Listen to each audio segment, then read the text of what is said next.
Thompson. We also hear from Phil Neal, Liverpool's vastly experienced and loyal fullback, Manchester United's Norman Whiteside, for whom the past year must have seemed something like a dream. And we reflect one of the expected key duels in the game between Liverpool's Alan Kennedy and United's Steve Coppell.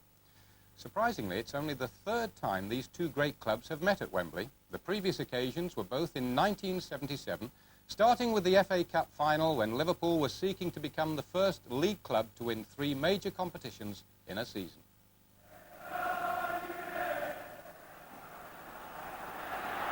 Is Jimmy Greenoff's header on for Pearson? A chance on here. And Pearson is the scorer.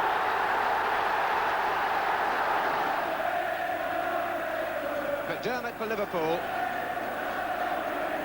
And there's a saying in football that Liverpool are at their most dangerous when they're behind. That remains to be seen. Jones. Case. Good turn. Oh, yes!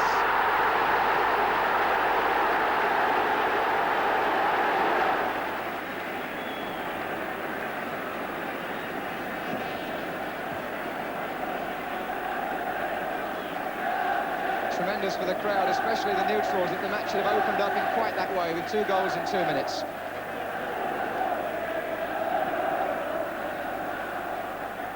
On by Macari.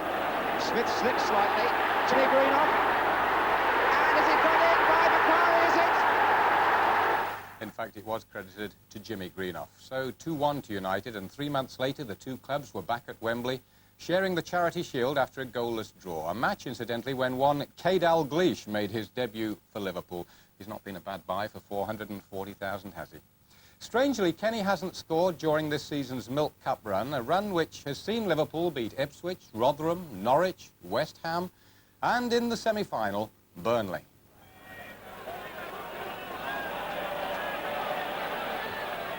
Kennedy. Hodgson. Johnston wouldn't run for him, and can Souness crack one? Oh, I think it's a deflection, possibly off Flynn, but Souness has opened the scoring for Liverpool. Hansen. Lee. And Hodgson's away, and so is Rush here, number 9. And was he brought down? Penalty.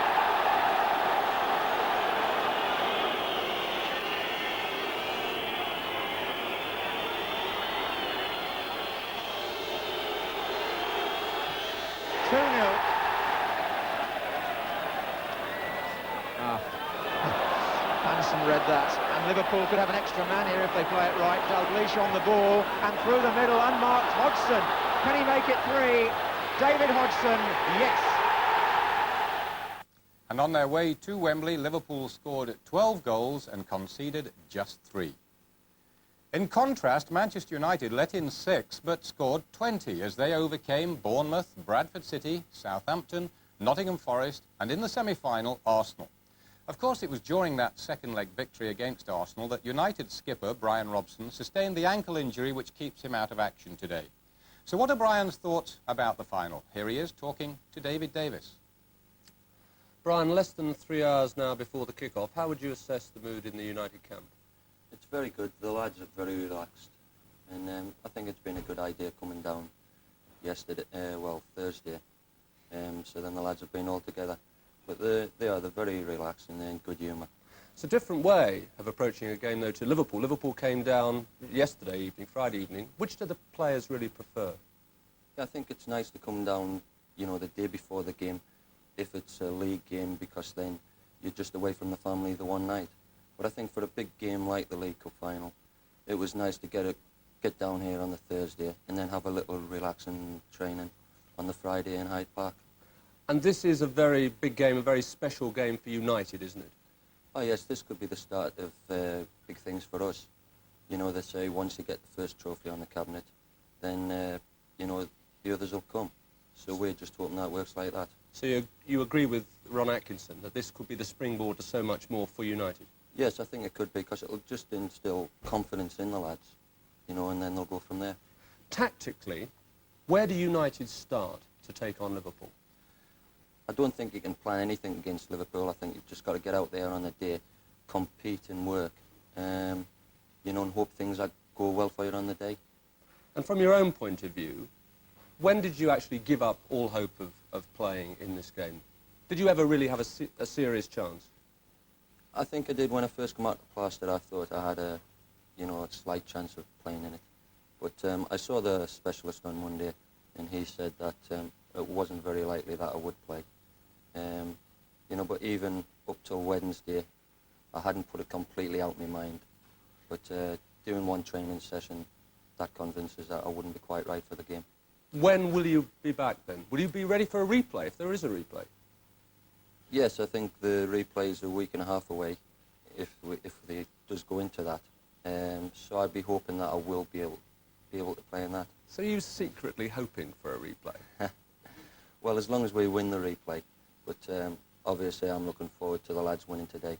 Should the fans, do you think, expect a classic? Yeah, I think it'll be a really good, entertaining game for the fans, you know, and it will be as big a game as what it's been built up to be. And you'll be one of the fans, you'll be a spectator. Are you a good spectator?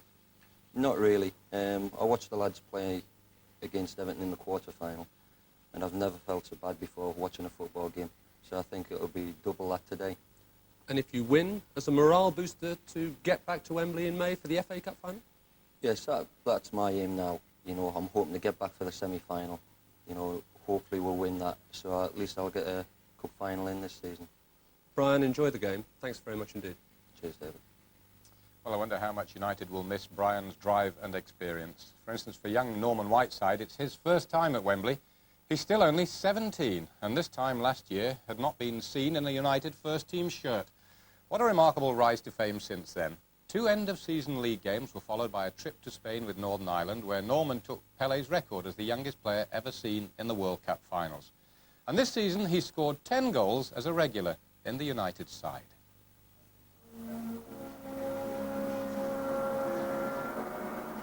Home for Norman Whiteside, still only 17, is the Manchester digs he shares with, amongst others, Manchester City's Peter Bodak, until recently a United player himself. Under the eye of his landlady, Norman Whiteside's friends and teammates insist he's changed little these past dramatic 12 months. Still at school in Belfast little more than 18 months ago, he reaches the pinnacle of many a footballing career today, a Wembley Cup final. And on the way, there was that World Cup experience last summer players twice his age understandably envy. Armstrong calling for the high ball, but it goes in short to Whiteside, a good effort. Playing on the same side as people like Pat Jennings with Northern Ireland and so many big names at Manchester United, do you feel overawed? Have you ever felt overawed? No, I don't think I have. But I think I didn't realise how much it meant to play in the World Cup out there, because after the games out there, like the likes of Pat Jennings were really thrilled a bit because they'd played in the World Cup. And it just happened that I played, and I didn't really think much of it then, but when I came home and really thought about it, it really meant something. Of course, it was United scout in Northern Ireland, Bob Bishop, who gave you your chance here. How much do you owe to him, do you think? Well, Bob's a great man. I think he's about 83 now, and he's still going as good as ever, watching all the games and that. But when I was about 13, he came up and invited me across the Old Trafford, and I haven't looked back since, really. And Mick Mills, and they got Whiteside. Steve McCall got caught. How about the United players? How do they treat you? I mean, you are a kid to them. Not really, no. They've been tremendous help to me this year. You know, everybody on the parks encouraged me and helped me along. And I think I've learned a lot. Plymouth, the likes of Frank and Brian Robson and that. Whiteside shaking them off. Oh, and finding Stapleton. What a good piece of build-up play by Norman Whiteside. They say you're very confident and you don't show any nerves. Is that right, or do you just hide them? Well, I would say I'm quietly confident. You know, I wouldn't go about saying this and that and the other. Inside myself, I'm quietly confident, you know. But I don't really get nervous, but I think I'll probably get nervous a few minutes before Saturday's game, you know. Do you also worry a bit? I mean, you've had this terrific rise to fame. Do you worry that it's come too quickly? Not really. No, I just get on with the game, you know, and keep playing. And let other people do the talking about it. Oh, I say there's a gap there. And Whiteside. Quite a challenge today for young Norman and for Ray Wilkins, United's experienced acting skipper who seems unable to please many United fans. Ray's Liverpool counterpart is Graham Souness, who only 2 months after taking over the captaincy last season was lifting first the Milk Cup and then the League Championship trophy. It's a captaincy double Graham is aiming to repeat this spring. Indeed, winning is all important to the Scottish international. A look now at Souness in action and his first goal after joining Liverpool in '78, appropriately against Manchester United. Souness. And still he's onside. McDermott this time. Souness! Brilliant goal! His first for Liverpool.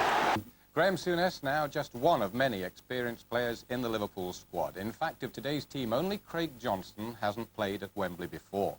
United, on the other hand, have 4 such players. Mike Duxbury, just called into the full England squad, Kevin Moran, Remy Moses and Norman Whiteside. That could be quite an important factor because experience counts for a great deal on a big occasion. Kenny Dalglish, for instance, will be taking part in his 17th final of his 2-club career at Celtic and Liverpool. And then there's Phil Neal, Bob Paisley's first signing as Liverpool manager and the longest-serving player in today's team. Alan Parry reports. Where there's a game of football, you'll normally find Phil Neal. In 9 years at the top, he's hardly missed a match. Cup finals, internationals, or just living room friendlies with wife Sue and daughter Natasha, lined up against dad and son Ashley. He's the one with the left foot. Neil Penn has become a familiar phrase in the football language. Phil was given the job way back in 1975.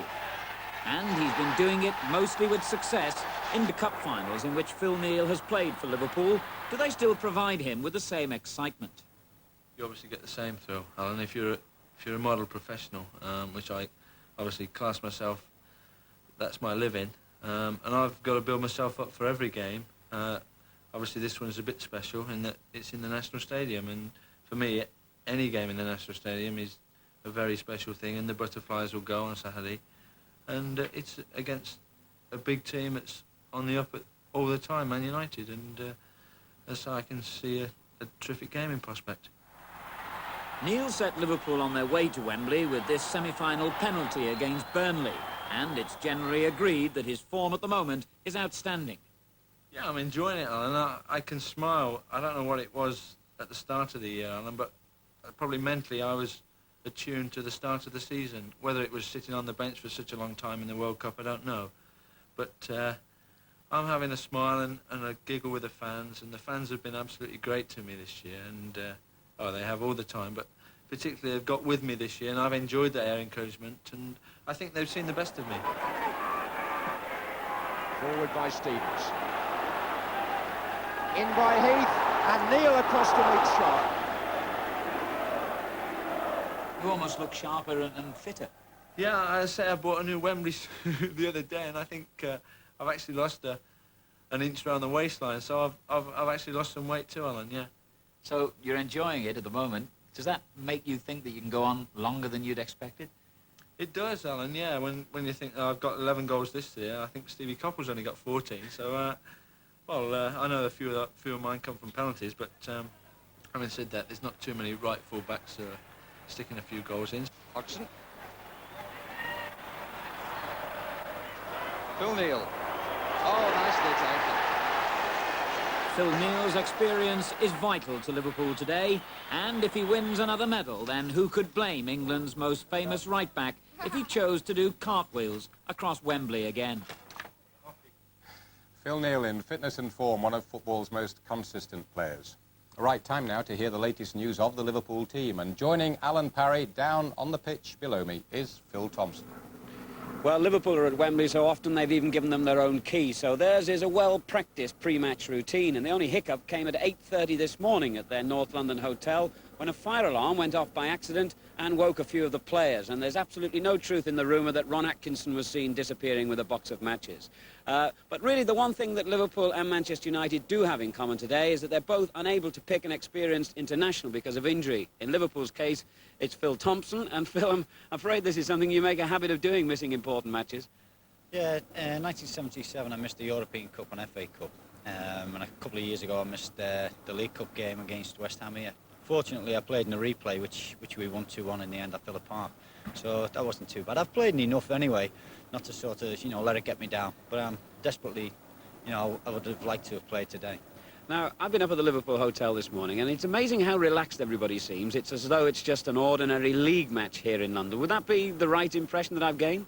No, not really. We know it's Wembley and everything. There's a few Wembley jitters about with the lads. But coming down on the coach last night, everybody was in fine fettle as such. And I think the boss, he's given me a few bob, like to let the lads win at cards. Like I'll have to pay them out later. So there's no danger in any way that because they've played here so often, because they've played in so many big games, Liverpool's players might not be mentally keyed up for a final? No, I don't think there's anything like that at all. You just got to look who we're playing, and it's Manchester United. Very, very difficult game, no matter where it's at. If it was in my back garden, it'd be just as difficult. And today, great game, and should be a good spectacle. Now, strangely, for once, Liverpool are going into a major final, probably not as the favourites. Well, yeah, reading the papers, listening to people on television and radio, you seem to be making Manchester United the favourites. So it suits us fine. It really suits us down to the ground, because then it gives us another bit to prove. What do you think of Manchester United? How would you assess them? Oh, they're all right. That's praise from you. No, they're a very good team. They seem to have come on leaps and bounds this season. They've got a really good squad. And they can bring on the likes of Lou Macari. They've got Martin Buchan, Brian Robson's out of the team at the moment. They've got so many players who can come in and fill in for really anybody all over the pitch. And they're a marvellous team. They've been playing really well this year, and they've excited quite a few crowds. So what do you see as the key areas of the game today? It's always midfield, it's always going to be a battle there. But then when you look at it, you've got two forward lines who are very, very good, who I rate very highly indeed. Frank Stapleton, Norman Whiteside, and our own Kenny and Ian. They've been scoring a goal, so it should be nice to have a look at that. No slight fear from a Liverpool point of view that perhaps you've hit a bad patch at the worst possible time? No, not at all. It's not about a bad patch. We've just been beaten in 2 cup competitions. We're top of the league by so many points, and people are saying we're on a hard time. But we just look. Things have been not as rosy at the moment, but then there's always a chance for us to bounce back, and what better place to do it? Now, the spectators are expecting, and everybody's been building up to the fact that this could be a classic match today. You're going to be a spectator. Do you think it will be?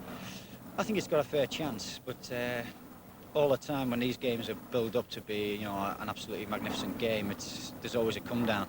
But the way our 2 teams are, we're both set out to attack, so it should be a good game. I think it could be a magic game. And in your testimonial season, even if you're not playing today, it would be nice to end with the Milk Cup. Yeah, it would be, because it's very difficult being out of the side when it's your testimonial season, because it's nice to be in the limelight. But to have the Milk Cup on show, it'll be magnificent. And there'll be nobody, I dare say, cheering louder than you today. No, well, I'll be there with the boys on the bench. Many thanks. Thanks very much. Well, picking a... Welcome back. And of course, today's Milk Cup final clash between Liverpool and Manchester United claiming the lion's share of the show. And it's a programme which features the biggest names in football talking frankly and entertainingly about their futures. Bob Paisley talks candidly to Jim Rosenthal about his final Wembley appearance and his pending retirement. Ron Atkinson, Paisley's big rival today, returns to the counter of the Oxford firm where he thought he would spend the rest of his working life. And from Scotland, striking star Charlie Nicholas joins us live as he looks forward to his first full international and perhaps a new future in England. Well, another big name in the show, Jimmy Greaves, of course, who joins me from Birmingham. Afternoon, Jimmy. Afternoon, Sam. But now for that Milk Cup match between Liverpool and Manchester United. And really, the big question is, can Liverpool make it 3 in a row and give Bob Paisley a fitting Wembley finale to a great managerial career? It's a game to whet any appetite, with the 2 best teams in England in direct opposition. Exactly the same situation as last year, when Liverpool faced up to Spurs. And now it's Mark Lawrence in for Liverpool. Oh, hits it straight at Ardiles, but followed through quickly before Ardiles had a chance to bring it under control. A slip by Perryman, but he readjusted quickly enough, and Hoddle tries to get Archibald through behind the Liverpool defence. Archibald all the way! Finding Johnson on the far side, the substitute, who's hardly had a touch since he came on. Dalglish couldn't get to it, but he might get to this. Villa going in there, using his shoulder. Johnson playing it in. Willian!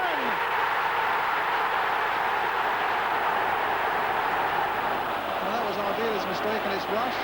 And now it's Dalglish. He's onside. Is this the decisive moment? He's played for Weenham! And he's done it again! Balls for Sammy Lee. And what about that for a ball? Inviting Ian Rush to make a charge, to take it round Price, to play it for David Johnson. Stopped by Clements, but it's not away yet. Rush! 3-1. Liverpool manager Bob Paisley takes his team to Wembley for the 12th and last time this afternoon before he turns his mind to his impending retirement and a chance to spend a bit of time relaxing, perhaps even a stroll on the seafront. Under Paisley, the only team to beat Liverpool at Wembley were Manchester United in 1977. The Wembley visit stand out best for him. Well, the one that stood out, I wasn't manager then, and because we won the cup when Bill was there in '66 when we beat Leeds, and that was the first time the club had won the cup in '65. And that was a very happy moment and probably one of the happiest. And then when we won the European Cup, the game possibly wasn't the best game, but that takes two teams to make a game, and Belgium were really ridden with injuries and that, and they just had to fox around and just try and... I think, although I'm not the best at statistics, it's 17 trophies that you've actually won for Liverpool. When you started out, I mean, how would you have viewed that figure if someone had said at the end? I think our sanity would have been queried if anyone had said that and, at the time and that. And, but certainly you don't dream of things happening like that. I can't grumble with what I've got, but that doesn't stop me trying to win some more. I know you've got an idea at the back of your mind that I'd like you to tell us about, if you could. Something that might replace a testimonial if it was offered to you. If I got a game and that, if they wanted to do that, I would just like the money to be, if it could be put aside for the handicapped or the pensioners, a little block of seats that could be kept in, year out, and that money just be provided for that. That's it. I enjoyed every minute I've been at Liverpool. People in the game have made more money than me, but nobody's enjoyed it more than me. And as I say, that was all I would do. Otherwise, they don't have to do nothing for me. I came in with nothing, I'll go out with nothing, but that's beside the point. But we still don't know who's going to replace you at Anfield, but without giving away any secrets, what type of personality do you think Liverpool will need? I mean, anybody can do it when I've done it. That's my thoughts about it. You don't mean that, really, do you? Certainly I do. Yeah. If you use a bit of common sense and knows the routine, and I think there's people there that can do that type of thing. Let's talk a bit about the Milk Cup final. Have you got any personal plans to make sure that you really enjoy what's going to be a special day for you? No, that the players will... There's only the players can provide that enjoyment. I couldn't do nothing much about it once it's up to them. And I hope it's a great game, and you know, and I hope we finish up on the right end of it. But as I say, it's the players that will provide my enjoyment. I couldn't enjoy it if the players are not enjoying it. You want your team to do your talking for you? Yeah.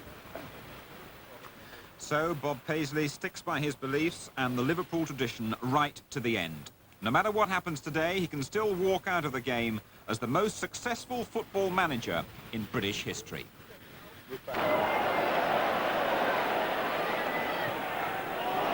Bakari's pass, nicely judged for Moses and Stapleton. Moses again. Muren, the goal is open, and Muren finds it.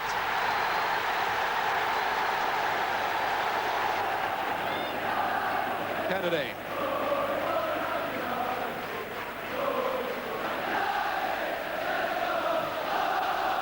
Rush. Johnston, Dalglish, and Liverpool a level. Clinically done. So a big afternoon for Kilbirnie's 1-0 victory was £27, while John Hanson got a loser's bonus of £20 plus a steak pie donated by a local butcher. Well, I like it, Ian. I like the steak pie, but actually the old pros always say you can't eat your medals anyway, so at least you got a square meal out of it. I've heard of it played for your supper, but I think that's ridiculous. It's lovely, yeah, that's great. But the game this afternoon now, when they played a few weeks ago, I went for Liverpool, you went for United. Do you still feel the same again today? No, I'm going to upset you today. I'm going to agree with you. Are you? I don't know. I mean, looking at the managers, it was great to see the pair of them looking in such good form there. Ron Atkinson, the first man without an education to come out of Oxford. And, you know, he's now got kind of, charm and composure and dignity now. And I think he is the manager of the future. When you look at Bob, let's hope that he gets what the whole of football wants here, which is a tap on the shoulder. Let's hope Meg is watching the programme. That's right now. And looking at the two teams, well, there's not a lot between them, but I've got to agree with you this time and go for Liverpool, really. Is Ron Atkinson taking a bit of a chance playing Kevin Moran? Because, I mean, he's got this fractured cheekbone and he's always getting knocks, Jimmy. Every week I see him, he's always getting cut and bruised and battered around the face. Yeah, he's a tough cookie. I don't know how this will affect him, Ian. I mean, obviously, when you look at the situation, he has taken a bit of a battering. Now, whether he's 100% fit or not, only he and Ron know, but obviously Ron's got the confidence to play him. I think this final, unfortunately, is about the lad who's not playing, of course, which is Brian Robson. And had he been playing, I think I'd have been a little bit more inclined to go towards United. But there you are, that's one of those things, isn't it? Yes, I think he was a key player, Jimmy. But one of the key players in the match has already had a very good week. That's Kenny Dalglish, because he's been voted Sports Personality of the Month in the search for the Superstar of the Year by the News of the World Sunday magazine. Mind you, as Jim Rosenthal explains, it was a very close-run thing. I know this fellow alongside you, Ian Rush, came very close to winning the award. But here you are. Many congratulations. You're the first footballer to win it. Well done. Thanks very much. Thank you.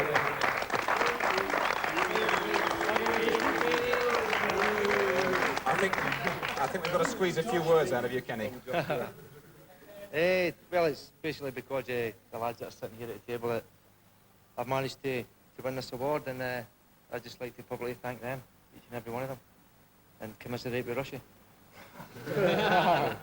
Well, Jimmy, it's the PFA Awards tomorrow night. I fancy Dalglish for the PFA Player of the Year and Rushy for the Young Player. Do you agree with that? Yeah, you can't really argue. I think everybody loves people who come back after really being written off at the start of the season, and there was big question marks against Kenny, and this year he's proved more than ever that he is such a great player. Rushy, of course, people tend to think that he's been around a while, but he's still a young player, and I can't see any argument as to him being the Young Player of the Year. But still, you know what you and I are like, right? Ian? Yeah. Atco says that I can't tip rubbish these days. I don't know about you. No, I think you'll be right in that one, Jimmy. Well, thanks for the moment, and we'll be hearing from you again later. But now we'll look at today's league programme. And Phil Neal. Ken Sansom is well forward, and Woodcock, a goal for England with just over a minute gone.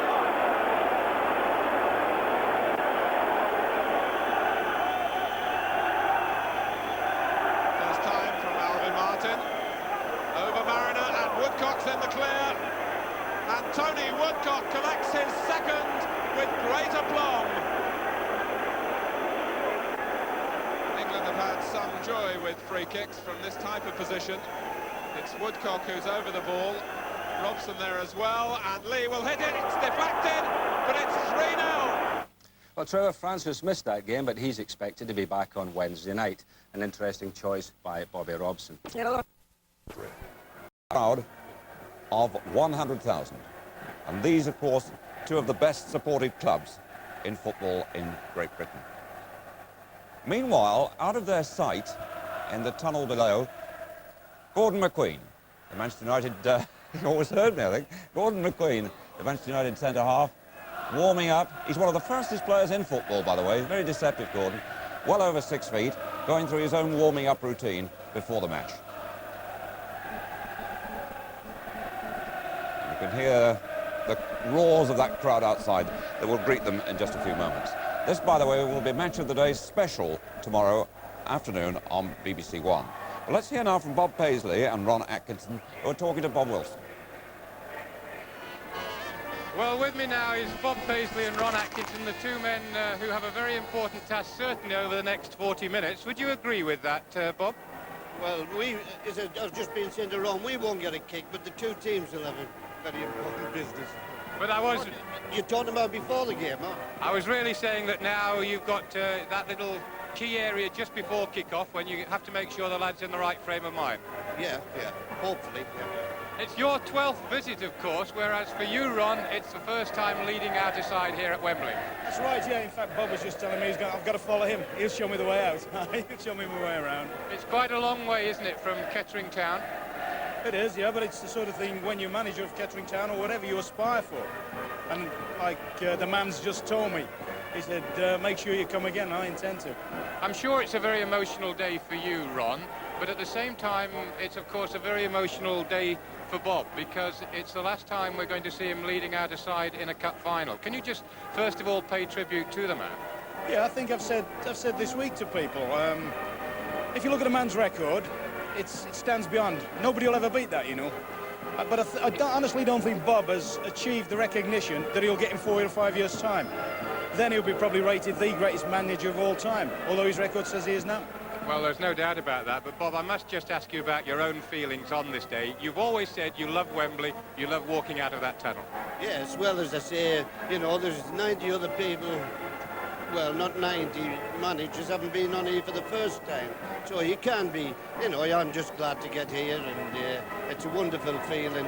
Every time, it never changes. You get the same, you know, your hair stands on end, doesn't matter who it is and that, and there's no way you're cool, you know, as people expect it to be. One very quick word about how you see the game.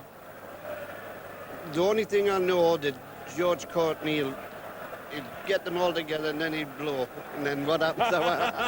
Any thought from you, Ron? No, we're just happy to be here. Nice to see you. Hope you enjoy your day. Thank you.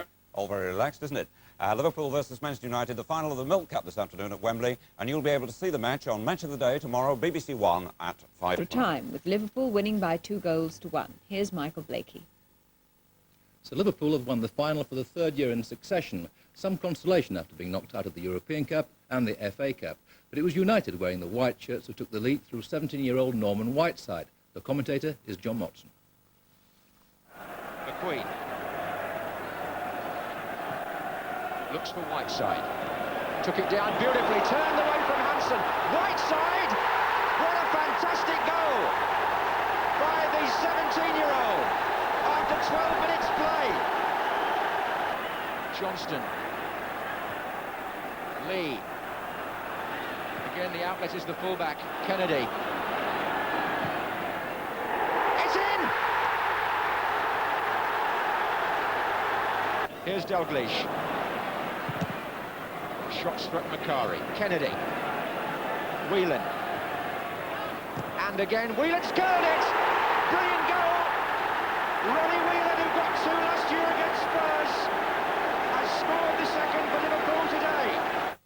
Yet another trophy then for the Liverpool manager, Bob Paisley, who retires at the end of the season. You can watch his triumph on the field and the rest of the day's sport. Bob Paisley's last Wembley final turned out to be one of the best for years. Liverpool against United always promised to be something of a classic, but for once it actually turned out that way. After a frantic start, it was Manchester United who began to set the early pace. In the 11th minute, Norman Whiteside brilliantly turned the Liverpool defence inside out to put United ahead. To the delight of Manchester's Red Army, he'd become the youngest man to score in a major Wembley final. But as a bright red smoke bomb heralded the second half, it was Liverpool who exploded into life. United's problems increased when injuries to Moran and McQueen crippled their defence. Liverpool exploited the weaknesses ruthlessly, Kennedy lashing in the equaliser. McQueen, still limping badly, was then felled by Grobbelaar as he made one last bid to snatch a winner, but both men stayed on for the inevitable extra time. As United struggled to fill their defensive gaps, Liverpool took control and Whelan finally settled it with a superb curling shot. United were now just too tired to fight back, and super sub David Fairclough should have made the winning margin even greater, but it no longer mattered. Liverpool had won another cup and given Bob Paisley the best possible retirement present. At Murrayfield, Princess Anne officially opened the new grandstand and then stayed to watch. Milk Cup, their record-breaking third successive win. And what a day for Bob Paisley, his 12th and last visit to Wembley. Well, the goal heroes against Manchester United this afternoon, Alan Kennedy on the left there and Ronnie Whelan, who got the winner in extra time.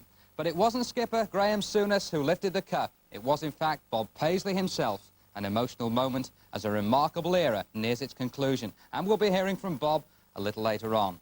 And with more of those scenes later on as well. We've got his two most famous clubs, Liverpool and Manchester United. And what a dramatic match it was, with Norman Whiteside seen here celebrating after putting United in front after 12 minutes. Everything seemed to be going well for United until Kevin Moran had an ankle injury and he had to leave the pitch. Lou Macari coming on. Alan Kennedy hit Liverpool's equaliser 15 minutes from the end of normal time. Shortly after that, Gordon McQueen pulled a hamstring and ended up playing on the wing, but still had a great chance to score until Liverpool's goalkeeper Bruce Grobbelaar brought him down outside the penalty area. Grobbelaar was booked. The winner, conceded by Gary Bailey, came 8 minutes into extra time. The hero, as he was 12 months ago against Spurs, was Ronnie Whelan, and it was a marvellous goal to curl into the far corner there.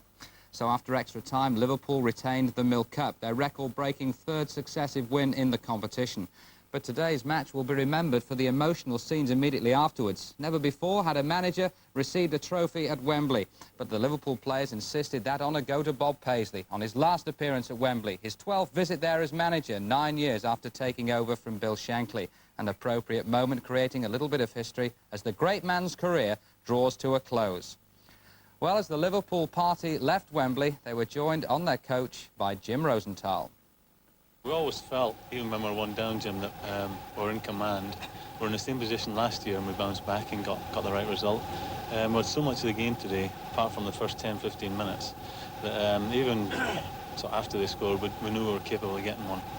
What, from your point of view, was the most pleasing aspect of Liverpool's performance Well, here today? Obviously the way the lads bounced back. I mean, there's a lot of teams who, when they go one down, don't want to know. We've done it twice on the trot on big occasions. We've got a lot of young lads in the team.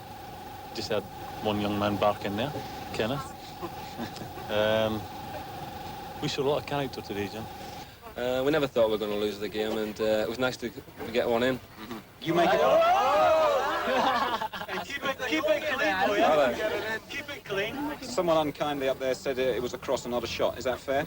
No, the other one was the shot. No, I meant that. Ian Rush said he got a little bit of a touch to it, but he's always like that. He's always claiming goals, but it went in, and that was the main thing. And from then on, we went from strength to strength. Now, right at the end, a lovely touch when Bob Paisley went up and collected the cup. Whose idea was that? Well, it was spontaneous. It was amongst the lads, really. I said, well, let him go up first. And he didn't need much persuasion. He more or less sprinted up. I don't think he's ever been up them stairs. I know he missed the final when he was a player in the FA Cup final. Played in the semi-final, scored a goal in the semi-final, but didn't make the final. I think he enjoyed it more than any of us. We've all done it before. Yeah, I went up the steps better than they did, actually. Because there's a few tired legs there. It's a winning last Wembley for you, and you're on a team coach coming away from here for the last time. Any thoughts about saying sort of farewell to the old lady? No, it's been, you know, it's nice to come here and, you know, who can say that it's your last or your first? There's some, you know, never been there, and I've had some great times there, but today was something special in the manner in which they won it, and, you know, that I was very proud of them today. A remarkable manager and, as he said, a remarkable team. From Manchester United's point of view, at least they've got the chance of going back to Wembley in the FA Cup in May. As their manager, Ron Atkinson, said, the hardest trophy to win will be the first. Well, next on Match Time, two sides that we saw in action last week.